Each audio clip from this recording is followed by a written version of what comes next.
തിരുതരനാലുണ്ടാവ പതിവനതി തന്തോളർ ഇസ്ഹബലീണ്ടാൽ അവരത് തനി പിടിച്ചെയ്താറ്റിൽ നിലനിലയാ ബദറുക യാസീനൻ നബി ഖറജായി അന്നേരം വളർത്തടിനോ വണ്ണം കേട്ടിടയതിലും അതിവൽ വർണ്ണമത ഇന്നെന്നും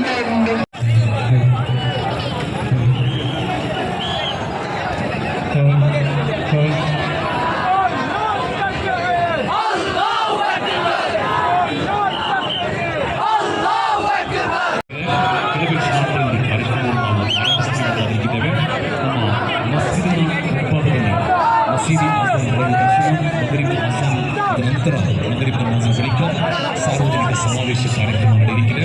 ಎಲ್ಲರೂ ಕೂಡ ಈ ಕಾರ್ಯಕ್ರಮ ಸಹಕರಿಸಿ ಮಗರಿಗೆ ಆಸಾನ ಕಾರ್ಯಕ್ರಮ ಬಹಳಷ್ಟು ಉತ್ತಮವಾಗಿ ಅಚ್ಚುಕಟ್ಟಾದ ರೀತಿಯಲ್ಲಿ ಇದೀಗಾಗಲೇ ನಮ್ಮನ್ನು ತಲುಪಿದ್ದಾರೆ.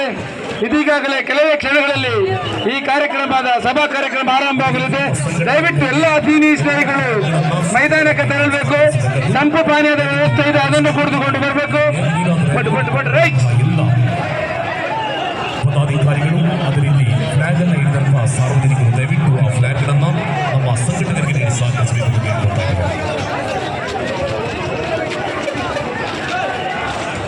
ഇവിടെ സൽസബിൽ തപസ്സം കേടിയാടി നേരം വളർകൊടിമോ എണ്ണം കേട്ടിടയതിലുണ്ടേ അബിയല് വർണ്ണമത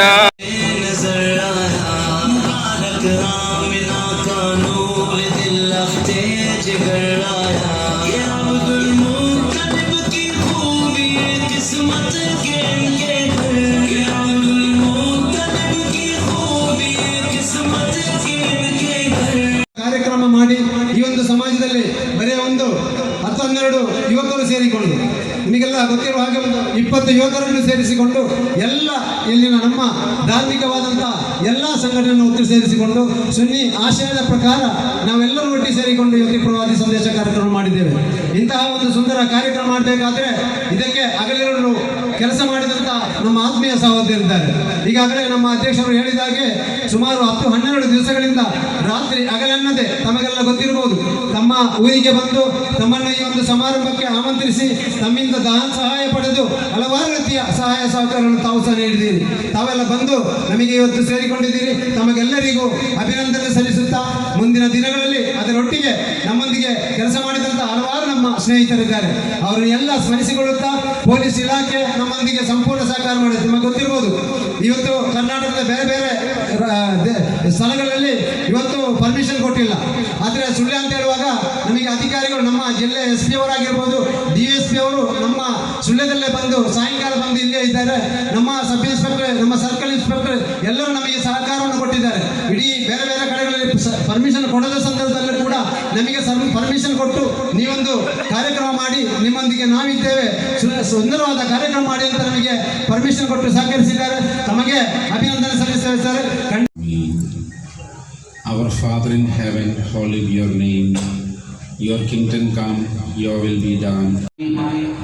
12 എന്ന് ഉറപ്പിച്ച് പറയുന്ന വിഭാഗങ്ങൾ കുറവാണ്. പലർക്കും അത് ഏതെങ്കിലും ദിവസങ്ങളായിരിക്കും, അല്ലെങ്കിൽ ചിലവർക്ക് ആ സ്മരണ തന്നെ വേണ്ട എന്ന് പറയണവരുണ്ട്. പക്ഷേ ഞാൻ പഠിക്കുമ്പോൾ, ഞാൻ മനസ്സിലാക്കുമ്പോൾ മതങ്ങളൊക്കെ അവരുടെ നേതാക്കന്മാരുടെ, അവരുടെ സ്ഥാപകരുടെ ജയന്തിയും സമാധിയും ഒക്കെ ആചരിക്കുന്നതാണ് ഏറ്റവും മനുഷ്യ മനസ്സിന് നല്ലത്, അല്ലെങ്കിൽ അവരുടെ സംസ്കരണത്തിന് നല്ലത്. അവരുമായി ബന്ധപ്പെട്ട മതങ്ങളിലെ ആചാര്യന്മാരുടെ, അവരുടെ ഋഷിമാരുടെ, ഗുരുക്കന്മാരുടെ, ഇസ്ലാമിനെ സംബന്ധിച്ചിടത്തോളം ദൈവം കഴിഞ്ഞാൽ അടുത്ത സ്മരണ എപ്പോഴും നടത്തുന്നത് മുഹമ്മദ് മുസ്തഫ സല്ലല്ലാഹു അലൈഹി വസല്ലമ തങ്ങളെയാണ്.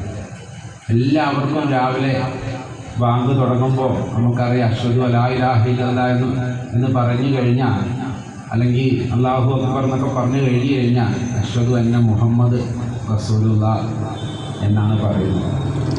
കാരണം ദൈവത്തെയും ആ ദൈവത്തിൻ്റെ ആ സന്ദേശം ഭൂമിയിലേക്ക് കൊണ്ടുവരാൻ നിമിത്തമായ ഒരു ദേഹ സംവിധാനത്തിന്, സത്യം പറഞ്ഞു കഴിഞ്ഞാൽ ഗുരുക്കന്മാരാരും തന്നെ ഏതെങ്കിലും ഒരു അച്ഛനും അമ്മയിൽ നിന്നും മാത്രമല്ല തുടങ്ങുന്നത്. അത് പ്രത്യേകിച്ചും മുഹമ്മദ് മുസ്തഫയെക്കുറിച്ച് പറയുമ്പോൾ അവരെന്നും അവരുടെ ആമിനയിൽ നിന്ന് ഉത്ഭവിക്കുന്നതിന് മുമ്പ് എത്രയോ നൂറ്റാണ്ട് മുമ്പേ, അല്ലെങ്കിൽ എത്രയോ കാലയുഗങ്ങൾക്ക് മുമ്പ് ആദിമ നൂറായി, ആദിമ പ്രകാശമായി, ആദിമ ചൈതന്യമായി ഉണ്ടായിരുന്നു എന്നാണ് സൂഫികളുടെയൊക്കെ വാദം. തസവൂഫിൻ്റെ വഴികളിൽ പങ്കെടുത്താൽ അവർ പറയുന്നത് മുഹമ്മദ് ഒരു വ്യക്തിയായി ഈ ഭൂമിയിൽ വരുന്നതിന് മുമ്പ് തന്നെ അദ്ദേഹത്തിൻ്റെ പ്രഭാവം, അല്ലെങ്കിൽ അദ്ദേഹത്തിൻ്റെ ആ ഒരു ആദിമ നൂറ്, ആ പ്രകാശം, അതിൻ്റെ ഒളി, അത് എത്രയോ നൂറ്റാണ്ടുകൾക്ക് മുമ്പ്, സർവ്വ സൃഷ്ടികൾക്ക് മുമ്പ് ഉണ്ടായിരുന്നു എന്നുള്ളതാണ്. അങ്ങനെ ആയിരിക്കണം ഒരു ഇസ്ലാമിൻ്റെ അനുയായിയുടെ ഉള്ളിൽ ഉണ്ടാകേണ്ടുന്ന ഭക്തി, അങ്ങനെ ആയിരിക്കണം. അല്ലാണ്ട് ചരിത്രത്തിൽ എവിടെയോ ഉണ്ടായ ഒരു വ്യക്തിയായി അധപ്പതിപ്പിക്കുമ്പോഴാണ്, ചരിത്ര പുരുഷനായി മാത്രം കാണുമ്പോഴാണ് ദൈവിക ഇടപെടലുകൾ എങ്ങനെയാണെന്ന് മനസ്സിലാക്കാൻ കഴിയാതെ വരുന്നത്. ഈ വിശ്വാസം തന്നെയാണ് എല്ലാ മതങ്ങൾക്കും ഉള്ളത്. ഞാൻ സംസാരിക്കുമ്പോൾ എല്ലാ മതങ്ങളെയും താരതമ്യം ചെയ്തിട്ടാണ് സംസാരിക്കുക. ഇന്ന് നബിദിനമായതുകൊണ്ടും എന്നെ ശ്രമിക്കുന്നവരിൽ അധികവും നബിയുടെ അനുയായികളായതുകൊണ്ടും അതിൻ്റെ കാര്യങ്ങൾ കുറച്ച് കൂടുതൽ പറയുന്നുണ്ട്. അതാത് വേദികളിൽ പറ്റുമ്പോൾ ചർച്ചിൽ പോകാറുണ്ട്. ആ സമയത്ത് അവിടെ ഖുർആനും ഭഗവത്ഗീതയൊന്നും പറയാറില്ല. 100% ബൈബിളിൽ പറയും. കാരണം 100% ബൈബിളിൽ നിന്ന് മാത്രം മണിക്കൂറുകളോളം സംസാരിക്കാൻ ദൈവം അനുവദിക്കുന്നുണ്ട്, അല്ലെങ്കിൽ അതിനുള്ള അറിവ് ദൈവം തലച്ചോറിൽ തരുന്നുണ്ട് എന്നുള്ളത്. അതേപോലെ അമ്പലത്തിലെ പ്രഭാഷണത്തിൽ 100% ഏത് ടെക്സ്റ്റാണോ, രാമായണം പറയണമെങ്കിൽ രാമായണം മാത്രം പറയാം. അല്ലാണ്ട് നമുക്കറിയുന്നൊരു വിഷയം മാത്രം ഏത് വേദിയിലും പറയുന്ന ചില ആളുകളുണ്ട്. ഹിന്ദു ആണെങ്കിൽ എവിടെ പോയാലും എനിക്ക് എൻ്റെ ഹിന്ദുവിനെ മാത്രമേ അറിയുള്ളൂ എന്നുള്ളൊരു ചില രീതിയുണ്ട്. പക്ഷെ ഭാഗ്യം കൊണ്ട് ചെറുപ്പം മുതലേ എല്ലാ മതങ്ങളെയും പഠിക്കാൻ വേണ്ടി എൻ്റെ അച്ഛനും അമ്മയൊക്കെ പ്രോത്സാഹിപ്പിച്ചു. ഇത് കാര്യമില്ല, അമ്പലം ഉണ്ടാക്കുമ്പോൾ അത് പള്ളി പോലെയായിട്ടും കാര്യമില്ല. അമ്പലം ഉണ്ടാക്കുമ്പോൾ അമ്പലത്തിൻ്റെ ഷേപ്പും രീതികളും ഉണ്ടാവണം. പള്ളി ഉണ്ടാക്കുമ്പോൾ പള്ളി പോലെ തോന്നണം. അത് സ്കൂൾ പോലെ തോന്നിയിട്ട് കാര്യമില്ല. ഓരോന്നിനും ഓരോ നിർമ്മിതിയുണ്ട്. അപ്പോൾ ഒരു സാമൂഹിക നിർമ്മിതി നടത്താൻ വേണ്ടി വാക്കുകൊണ്ട് തീർച്ച കൊടുത്ത ഒരു മനുഷ്യൻ, ആ മനുഷ്യനെ സമൂഹം എത്ര കാലം കഴിഞ്ഞാലും സ്മരിക്കുന്നതിൽ നിന്ന് മാറരുത്. എല്ലാ മതങ്ങളുടെ ആളുകളെയും അതാത് സമയത്ത് സ്മരിക്കുന്നത് പോലെ പറയാനുള്ള നന്മകൾ മുഴുവൻ ആ മനുഷ്യനെക്കുറിച്ച് ഈ ഭൂമിയിൽ വന്ന് ആ കാലഘട്ടത്തിൽ, ഞാൻ പറഞ്ഞല്ലോ ഇന്നിപ്പോൾ പ്രത്യേകിച്ച് നമ്മൾ ബർത്ത്ഡേ ആഘോഷിക്കുന്ന ആളുകളെക്കുറിച്ച് അന്ന് അവരാണല്ലോ അതിൻ്റെ പ്രധാനപ്പെട്ട ആളുകൾ. അതുകൊണ്ട് ഞാൻ കൂടുതലും റസൂലിനെ കുറിച്ച് പറയും. അതിൻ്റെ അർത്ഥം മറ്റുള്ളവരെ കുറിച്ച് പറയാറില്ല എന്നോ മറ്റുള്ളവരെ കുറിച്ചൊന്നും അറിയില്ല എന്നോ വിചാരിക്കരുത്. ഇന്ന് നമുക്ക് നമ്മുടെ ചർച്ചാവിഷയം ഇതായിരിക്കണം. അവിടുന്ന് തുടങ്ങുന്നു. അല്ലാണ്ട് ഞാൻ ദൈവത്തിൻ്റെ റസൂലാണെന്നും ദൈവം എന്നെ അയച്ചിട്ടുണ്ടെന്നും ഞാൻ ദൈവത്തിൻ്റെ മെസ്സഞ്ചറാണെന്നും പറഞ്ഞു വന്നിട്ട് മനുഷ്യനൊരു ഉപകാരവുമില്ലാത്ത കാര്യങ്ങൾ പറഞ്ഞു പോയ ഒരാളെ ലോകമധികം ഓർക്കാൻ കഴിയില്ല. ഇതിപ്പോൾ